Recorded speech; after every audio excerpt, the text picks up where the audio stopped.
Laure Boulot, vous êtes en équipe nationale sur le flanc gauche et on voit que vous montez beaucoup, presque tous les matchs.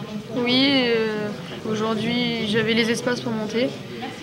Quand les espaces sont pas là, je force pas le passage, mais aujourd'hui les décalages entre les joueuses ont permis de me libérer des espaces. J'ai voulu les prendre, donc tant mieux. Et vous avez aussi fait le centre pour le troisième but. Tout à fait. Oui. Je suis contente, je suis ravie. C'est une récompense? Oui, c'est sûr que quand on monte plusieurs fois, on espère à un moment donné faire une passe qui amène à un but. Aujourd'hui, c'est arrivé. De toute manière, moi, je voulais qu'on gagne aujourd'hui. Si je fais une passe décisive, tant mieux pour le groupe, tant mieux pour ma confiance. Après, c'est pas non plus une fin en soi, mais ça fait toujours plaisir. Est-ce que c'est difficile de remplacer sur le bas gauche Sonia Bonpastor?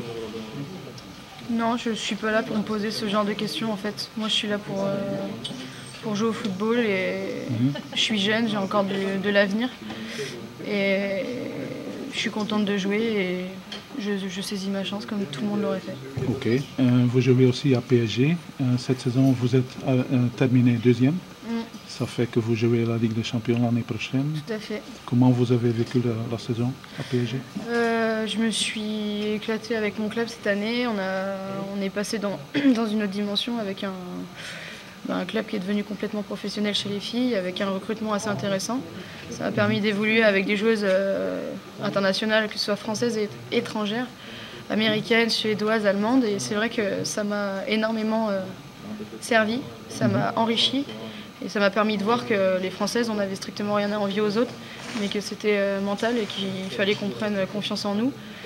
Et puis la qualité de l'entraînement a évolué et ça me permet au quotidien d'améliorer mon niveau de jeu. Si à l'entraînement, toute l'année, le niveau est plus élevé, forcément, je prends l'habitude d'élever mon niveau de jeu et donc je m'adapte.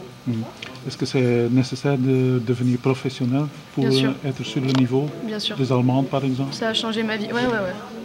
Ça change totalement l'organisation d'une journée, la fatigue, de pouvoir s'entraîner le matin et pas le soir, pouvoir se reposer l'après-midi après une grosse séance le matin. C'est primordial et ça, en tout cas moi ça m'a permis de franchir un palier, mais j'espère pas m'arrêter là. Et c'est très important et je pense qu'il faut que le foot prenne cette direction-là. Et si c'est ça, je pense qu'il y aura encore une grosse évolution pour plein de joueuses françaises. Ok. Finalement, la semaine prochaine, il y a la Coupe de France, la finale, à Clermont-Ferrand. Ouais. Vous êtes là-bas. Est-ce que vous n'êtes pas...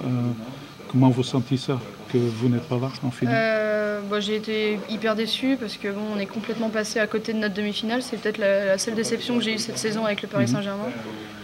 Voilà, y a un jour où l'équipe, on a fait un non-match, ça arrive, c'est tombé sur le mauvais jour parce que c'est vrai que c'est ma région d'origine et que j'aurais aimé, souhaité, adoré faire la finale dans ma région. Ouais. Mais voilà, c'est le football, c'est comme ça, Saint-Etienne a bien joué le coup, nous on l'a très mal joué.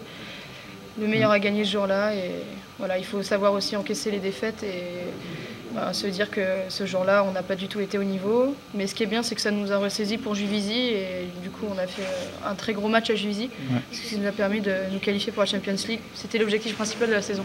Il valait mieux se qualifier pour la Champions League que de ne pas se qualifier pour la Champions League et gagner la Coupe de France. Ça n'avait aucun intérêt pour nous. Si on avait pu faire les deux. Mais bon, c'est pas grave, l'année prochaine. Ok, et puis finalement, l'Euro qui arrive, quel est l'objectif pour vous? L'objectif, c'est de faire le meilleur parcours possible, de ramener le titre et au moins de le défendre, d'aller jusqu'à la finale.